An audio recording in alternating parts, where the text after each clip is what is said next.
Did you forget? My unpleasant looks and history of nothing but bad luck sums up my life. I was set up by a colleague and got demoted, and my newlywed wife ran away from me too. The one laughing at my situation is my attractive boss at this new demoted post. Frozen like a deer in headlights, she whispered to me. It was my first time. Confused by her unexpected words, I was. My name is Timothy Sullivan. I'm 28 years old. I work at an event planning company. I just got married actually, and I am no longer a single man. With that new resolve, I thought I had my act together. But then, an unbelievable incident occurred. Who ordered the champagne for tomorrow's event? We don't have enough. Aren't you misspelling the digit? My boss's roaring voice echoes across the floor. Speaking of tomorrow's event, it's one I'm in charge of. It's an event to enjoy champagne and wine at a park in the city. I was the sub-leader for that event. Let me check the order form. As I rushed towards my boss, he frowned at me. He has a hard time dealing with me. It's often said that appearance matters for 80% of first impressions. Unfortunately, I was born with a rather menacing look. Apparently, people always seem to think I look angry. To add to that, I grew taller than one would prefer. My boss finds me intimidating due to my imposing presence. And now, I was approaching to him with a desperate form. For a moment, my boss seemed ready to bolt.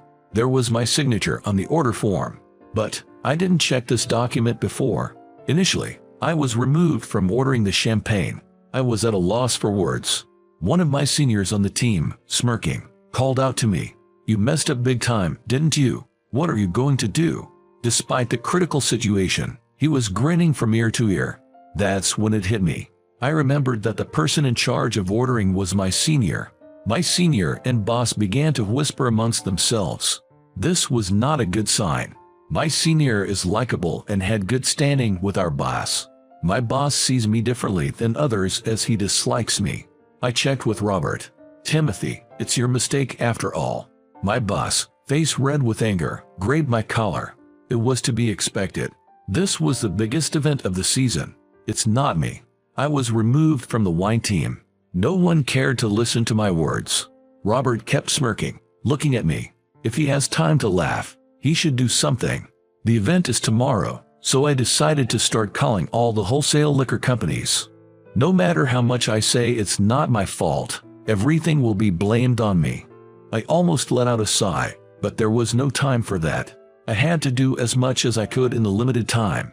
By the early morning of the event, all the champagne had arrived. I truly believe it was a miracle. A manufacturer I had a good relationship with had inquired to liquor companies outside the town for me. People who understand, understand. This phrase, which I have been repeating since my college days, I murmured like a mantra in my mind.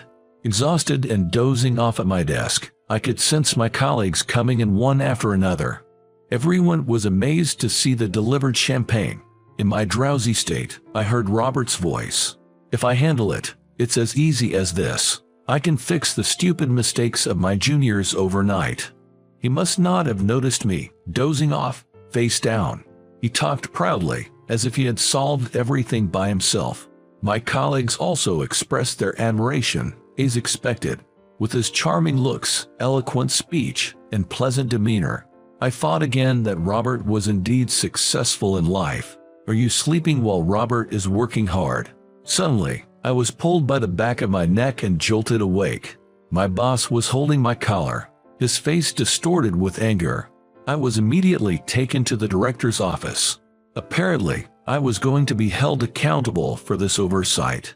I felt thoroughly annoyed looking at the smug face of Robert in the corner of my eye. Demotion. What was communicated to me in the director's office was a transfer to a rural branch. In other words, a demotion. But I just got married. This is troublesome. My voice came out involuntarily. I've only been married for 6 months, and my wife is working too. She would also be troubled by a sudden transfer. Do I look like I care about your personal problems?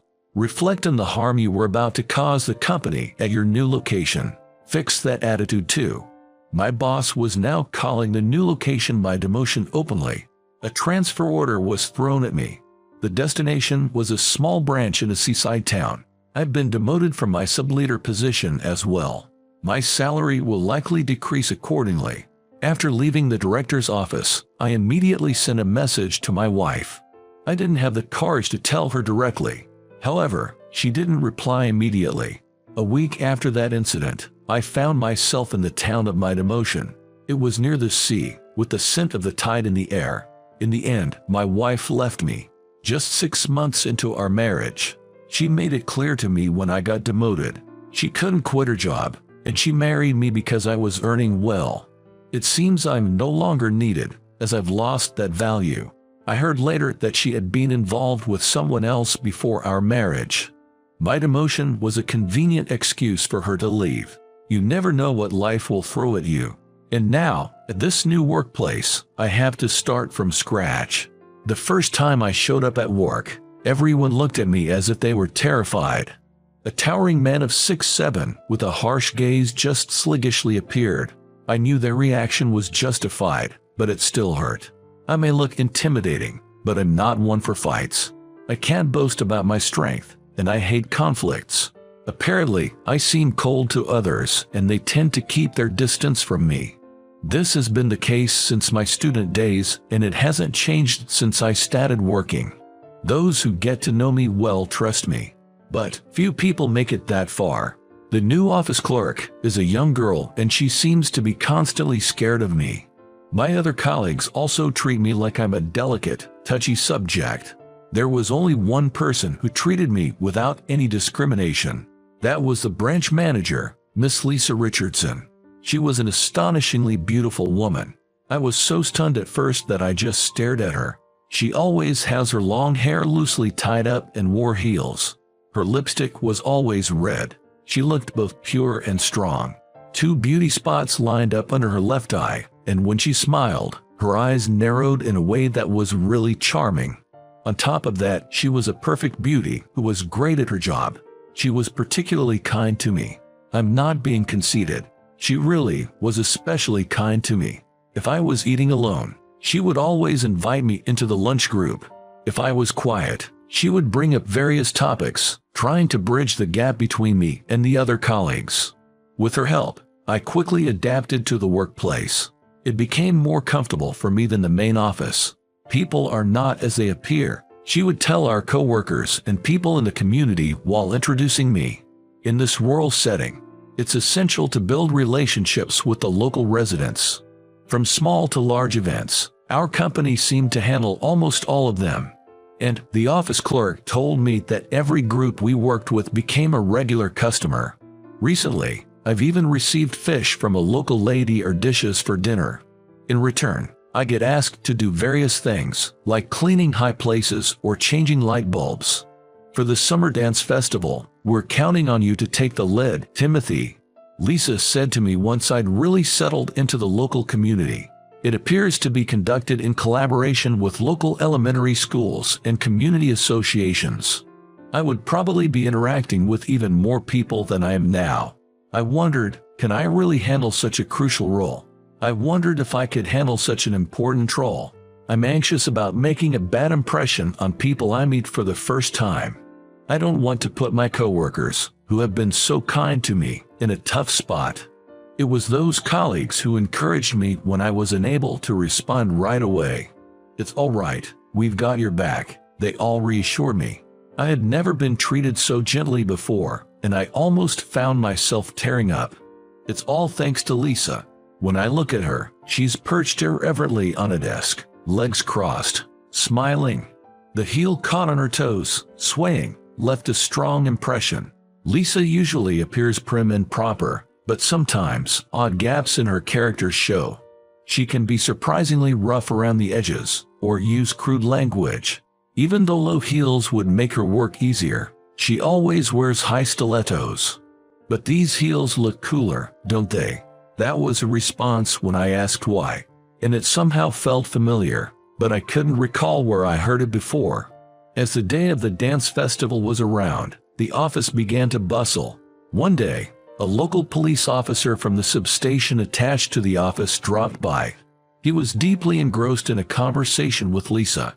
Overhearing their discussion, It seemed there was some suspicious people around recently. There was an incident where a grade scholar was approached by a man with a sinister look, who tried to get the child into his car. As soon as I heard sinister look, I knew I was the one under suspicion. Lately, I've been helping local elementary school kids build floats for the parade. Apparently, some of the parents have named me as the unsavory-looking man. Just as I was sighing in exasperation, a man burst into the office with a force that seemed to kick the front door open. He was the president of the elementary school's parent-teacher association. As soon as he spotted me, he approached. You're preying on the children under the pretense of preparing for the dance festival. You're the worst person. He yelled at me and grabbed my collar. It seems his daughter got hurt. She had a scraped knee yesterday. He was treating me like a complete pervert. He continued to berate me for being ill-natured, unfriendly, and unmarried. I had nothing to say to him. Arguing back in situations like this is futile. I decided to stay silent. Officer, if you're here, arrest this man immediately. The president twisted my arm and tried to thrust me at the officer in the back. With such a strong force twisting my arm, I couldn't help but let out a cry of, "Ouch!" In an instant, the president's hand was knocked away with a great force. The one who knocked it away was Lisa. While glaring at the president, she tried to hide me behind her back.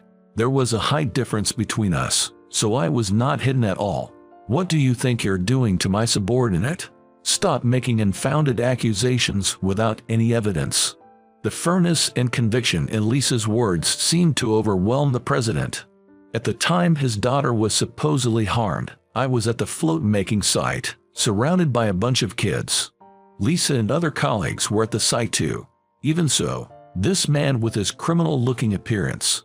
The president kept ranting despite the odds turning against him, making Lisa lose his cool. I believe judging people by their looks is questionable. Just then, from the entrance of the municipal office, we could hear the children's voices saying, "That's right. It's not right." It seemed they were worried about me not showing up for the float-making time and came to the office to fetch me. The children explained my innocence to the president in earnest and started crying, asking him not to bully me. At this, even the president seemed utterly perplexed and scratched his head. "I'm sorry, I lost my cool." He immediately bowed his head and apologized to me. The children looked up at me. I gave them a reassuring smile and said, "It's okay." They seemed relieved, stopped crying, and started to smile. We made up. They seemed happy. That evening, the real culprit was quickly arrested. The culprit was a young man from the next town over who bore a striking resemblance to me. "Why did you stand up for me? I could have been the criminal, you know." When we were left alone due to overtime work, I asked Lisa. I appreciated that she believed in me, but there was a feeling that she understood everything about me that was deeply intriguing. What did she know about me? I wondered. Maybe she was a bit inclined to pick a fight. Suddenly being faced with my baseless accusation, Lisa stared at me, dumbfounded. Then, she broke into a gentle smile. With her heels clicking, she made her way over and stood next to my desk. "Did you really forget about me?" She leaned in and whispered, causing my heart to race. Lisa reached out and propped up my chin. She looked straight into my eyes. It was my first time. "Will you remember if I do this?" Slowly, her hands reached out towards my petrified face. Instinctively, I squeezed my eyes shut. The next moment, my cheeks were being pulled with an unbelievable force. What are you doing?" My words were distorted as my cheeks were being pulled from both sides. Lisa chuckled. "Come on, remember it." As she said this, she extended her hand in front of me. A large silver ring was on a finger that was usually bare. The moment I saw it, my memory center kicked into high gear. "This ring." "What, this ring? It's the one I gave you, right?" Lisa watched me, grinning at my surprise. This ring was my first gift for a girl. When I was still in middle school, I frequently visited a bookstall where a girl worked. Though I say girl, she must have already been in college. The first time I saw her in the bookstore, I was surprised by how beautiful she was. While I was frequenting the bookstore just to see her, I noticed she was being avoided by the other employees. Perhaps I noticed it because I was facing similar isolation at school. When I listened to the conversations between the employees, it seemed the reason was simply because she was beautiful. Just petty jealousy among women. Short black hair and multiple piercings. Her nails were always painted black. Apparently, they didn't like her style. I thought about how tough it all must be for her. One day, right before closing, I really wanted to read a book, so I dashed into the bookstore. In the corner of the nearly closed shop, she was crouched down looking for something. Are you looking for something? I mustered up my courage and spoke to her, which seemed to surprise her as she stood up. Her eyes, filled with tears as she looked at me, are an image I still remember. It made my heart pound. I lost my ring. Indeed, the silver ring she usually wore was missing from her finger. She told me it was a gift from her brother. There was no one else in the store. Silently, I crouched down on the floor and started to help her look for it. In the end, we didn't find the ring. She bowed her head to me and thanked me. I was frustrated that we couldn't find it, but I was happy to have shared that time with her. The next day, when I went to the bookstore, she was not there, and the usual group that spoke ill of her was. I was speechless at what the leader of the group was loudly boasting about. She was proudly talking about how she had thrown the girl's silver ring into the river. Apparently, the leader's boyfriend fell for the girl and that was the cause. Talk about spiteful. Feeling sorry for her after she searched so hard, I spent all my savings and bought a ring for the first time in my life. Later, when she was at the cash register, I slipped the ring onto her finger in the midst of the chaos. I clearly remember that I was so flustered that I put it on her left ring finger. Her surprised face with wide eyes, and the face of Lisa, who is laughing in front of me now, overlap in my memory. You were the first one to put a ring on my left ring finger, Timothy. Lisa apparently noticed me at the company induction ceremony. She found out my department, my name, and while she thought of speaking to me someday, many years passed by. When it was decided that I was to be transferred here, she was so delighted that she even danced a little jig. No way. I became somewhat embarrassed and couldn't look at Lisa's face. But one thing became clear to me. Having been judged based on my appearance and feeling hurt by it, I realized that she understood my feelings. She had been sympathizing with me all along. So, is this ring valid? Or was it just a coincidence? Lisa tells me that after that, I became too embarrassed to go to the bookstore, but she had been waiting for me all along. I was surprised when you crawled around on the floor so earnestly looking for the ring for her. Ever since then, I've been concerned about you. I couldn't recognize Lisa, who had a completely different atmosphere from her student days. But talking like this, she hasn't changed at all from that time. Of course, it's valid. Lisa grinned satisfactorily at my response.